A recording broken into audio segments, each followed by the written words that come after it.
हमारा next article space sustainability के बारे में है। क्या मामला है स्पेस सस्टेनेबिलिटी का? इसका मतलब साफ है कि स्पेस में हम कई सारे सैटेलाइट लॉन्च करते हैं, कई सारी तरीके की जो डिवाइसेस हैं, इक्विपमेंट्स हैं, वो स्पेस में भेजे जा रहे हैं रिसर्च पर्पस से। स्पेस भरता चला जा रहा है, जो ऑर्बिट्स हैं अर्थ के चारों ओर वो क्राउडेड होते चले जा रहे हैं। हम स्पेस का इस्तेमाल कैसे करें कि आने वाले समय में स्पेस इस तरीके से ना कन्वर्ट हो जाए कि हम रिसर्च पर्पस से उसका इस्तेमाल कर ही ना पाए। तो स्पेस का यूज सस्टेनेबल पर्पस से किया जाना, इसे ही कहा जाएगा स्पेस सस्टेनेबिलिटी। आप इसे जीएस पेपर 3 के इस टॉपिक से कनेक्ट कर सकते हैं। बहुत ही बढ़िया आर्टिकल है। देखिए, 23 जून में यूके ने होस्ट किया चौथा समिट स्पेस सस्टेनेबिलिटी का लंदन में। यहां पर उनका कोलैबोरेशन रहा सिक्योर वर्ल्ड फाउंडेशन के साथ। यूके का जो नेशनल स्पेस स्ट्रेटजी है, जिसे वहां के minister of science George Freeman ने फ्रेम किया, उन्होंने अनाउंस किया एक new plan for space sustainability. ये सारी बातें यूके की चल रही हैं, लेकिन इसे आप एग्जाम्पलीफाई कर सकते हो अगर आप मीन्स में लिखने का मौका मिले तो। उनके अकॉर्डिंग हमें ग्लोबल कमर्शियल फ्रेमवर्क तैयार करना होगा। कैसे हम लाइसेंस देंगे कमर्शियल सैटेलाइट्स को कि वो स्पेस में कचरा ना फैलाएं या स्पेस को नुकसान ना पहुंचाएं। देखिए, एक उद्देश्य यह भी है कि कॉस्ट को कम किया जाए। अगर हम स्पेस को सस्टेनेबल बनाना चाहते हैं, तो हम चाहते हैं स्पेस डेब्रिस कम हो, तो उसे कम करने के लिए हमें ऐसी टेक्नोलॉजी डेवलप करनी होगी जो ज्यादा खर्चीली ना हो। क्योंकि अगर बहुत खर्चा आएगा स्पेस का कचरा हटाने में तो कोई क्यों हटाएगा, लेकिन सस्ता होगा तो लोग काम करेंगे। तो इस दिशा में भी बातचीत की गई। हमें मिशंस की, देखिए एक बात यहां पे समझिए कि स्पेस क्यों वल्नरेबल होता चला जा रहा है। पहले स्पेस में मिशन लॉन्च करना बहुत मुश्किल था। यूएसए यूएसआर के बीच में स्पेस रेस चलती थी कोल्ड वॉर के दौरान। अब स्पेस रेस रह कहां गई?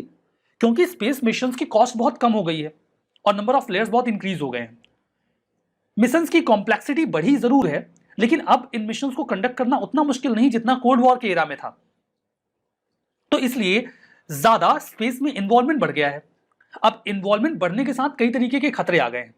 बड़े बड़े कॉन्स्टलेशंस तैयार किए जा रहे हैं कॉम्प्लेक्स सैटेलाइट्स के, जैसे जीपीएस के लिए, या इंडिया ने जो अपना नाविक लॉन्च किया है, बाकी देशों के भी जो बैडू हैं, इन सब में ये जो उनका नेविगेशन सिस्टम होता है उसमें सैटेलाइट्स के कॉन्स्टलेशंस जाते हैं। कई सारे सैटेलाइट आपस में कनेक्ट होकर काम करते हैं। अब इतने सारे सैटेलाइट्स अगर आप भेज रहे हैं ऑर्बिट में, तो उनके कोलिजन का खतरा रहता है, वो आपस में टकरा सकते हैं। फर्दर रेडियो फ्रिक्वेंसी में इंटरफेरेंस का खतरा रहता है। यह माना जाता है कि जो आउटर स्पेस है वो नेचुरल रिसोर्स इस प्रकार का है जो सभी के लिए है, कॉमन है।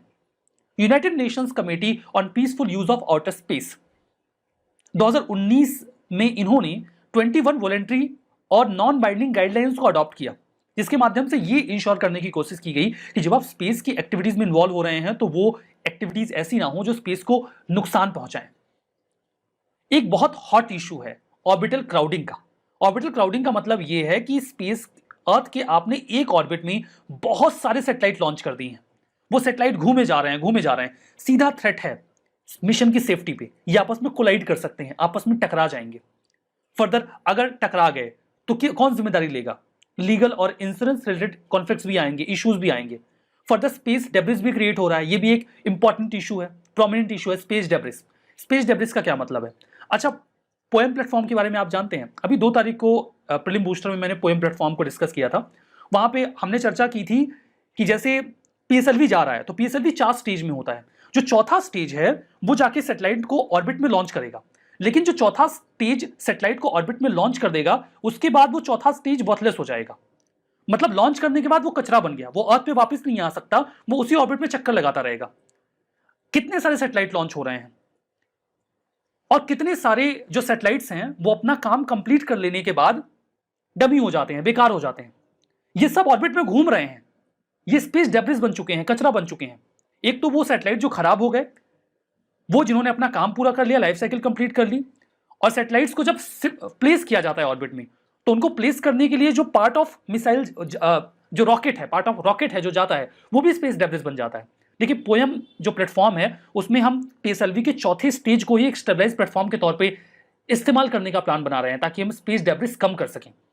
तो ये हमने डिस्कशन किया था। तो कुल मिला के स्पेस डेब्रिस बढ़ता चला जा रहा है। एक तो क्राउडिंग हो रही है, दूसरा डेब्रिस बढ़ रहा है। अब इस तरीके से स्पेस का जो ऑर्बिट है वो क्राउड होगा तो मिशन खतरे में पड़ेगा, जैसा हमने पहले चर्चा किया। अगर हम चाहते हैं ऐसा ना हो तो हमें end of life protocol mission के लिए जो भी स्पेस मिशन जाते हैं उनका रखना होगा कि मान लीजिए आपने एक सैटेलाइट लॉन्च किया और सैटेलाइट की जो लाइफ साइकिल है वो कंप्लीट हो गई, तो आप क्या करोगे? सैटेलाइट का छोड़ दोगे उसी ऑर्बिट में, वो चक्कर लगाता रहे, बाकी के सैटेलाइट से टकरा गया तो नहीं। या तो आप ऐसा मैकेनिज्म ऑप्ट करिए कि आप उसे एक डिफरेंट ऑर्बिट में भेज दीजिए, एक नेक्स्ट ऑर्बिट में आप उसको ट्रांसफर कर दीजिए, जिसे ग्रेवयार्ड ऑर्बिट कहा जाता है। वो दूसरे ऑर्बिट में चक्कर लगाए, उस ऑर्बिट में कोई लाइव सैटेलाइट नहीं है, उसमें केवल ऐसे सैटेलाइट्स ही हैं जिन्होंने अपना काम कंप्लीट कर लिया है। दूसरा, या तो आप उसे लो एल्टीट्यूड पे डाल दीजिए कि वहां पे वो किसी अन्य सैटेलाइट से टकराए नहीं, ये करिए। लेकिन ध्यान दीजिए कि ये भी कोई सस्टेनेबल सॉल्यूशन तो है नहीं, मतलब कुल मिला के आप स्पेस में कचरा तो फैला ही रहे हैं। सोलर और मैग्नेटिक स्टॉर्म्स आते रहते हैं, वो हमारे कम्युनिकेशन सिस्टम को डैमेज कर देते हैं। जो स्पेस वेदर के थ्रेट्स हैं उन्हें भी हमें एड्रेस करना होगा। फर्दर, जो टेरेस्ट्रियल कार्बन फुटप्रिंट है स्पेस मिशंस के लिए, टेरेस्ट्रियल कार्बन फुटप्रिंट का मतलब ये होता है कि आपने एक स्पेस मिशन लॉन्च किया तो उसके लिए आपने कितना कार्बन का एमिशन किया। इसके लिए यूके प्लान बना रहा है।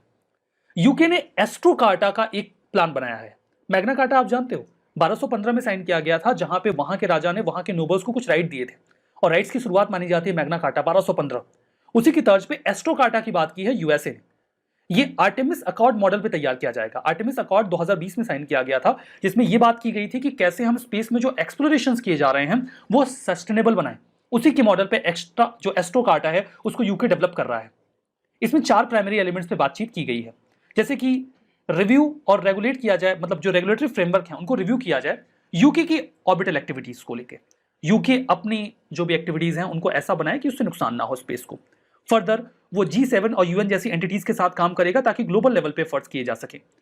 वो सेफ्टी और क्वालिटी रिलेटेड मैट्रिक्स भी तैयार करेगा ताकि स्पेस एक्टिविटीज सेफ रहे। और चौथा, कि 6.1 मिलियन की फंडिंग को वो इंड्यूस करेगा ताकि स्पेस में से डेब्रिस को हटाया जा सके। ये 4 इसके इंपॉर्टेंट कंपोनेंट है। अब इंडिया की बात करते हैं कि इंडिया कहां स्टैंड करता है स्पेस सस्टेनेबिलिटी में।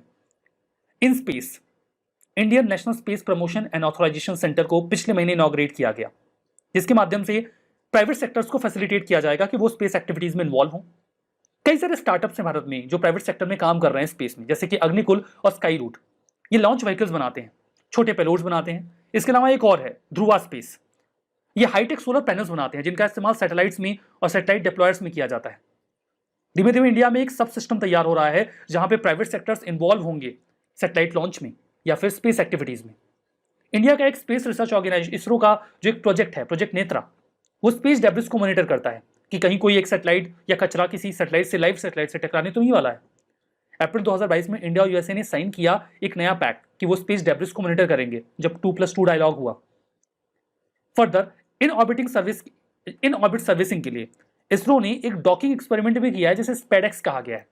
डॉकिंग एक्सपेरिमेंट में क्या होता है, एक सैटेलाइट में कोई खराबी आ गई, उसे फ्यूल की नीड है, तो हम एक दूसरा जो ऑब्जेक्ट है, स्पेस ऑब्जेक्ट है या सैटेलाइट है, हम उसे इसके साथ डॉक कर देंगे। डॉक करने के बाद हम उसको रिफ्यूल कर सकते हैं, या अगर कोई सर्विसिंग नीड है तो उसको सर्विस कर देंगे ताकि वो सैटेलाइट फिर से फंक्शनल हो जाए, बेकार ना होने पाए। यहां पर देखिए एक बड़ा क्वेश्चन हमारे सामने आता है कि कोई देश ये अकेले नहीं कर सकता। यहां पे इंटरनेशनल लेवल पे एफर्ट्स जरूरी होंगे, जैसे कॉपस है, United Nations committee on peaceful use of outer space, या UNOOSA, United Nations office for outer space affairs.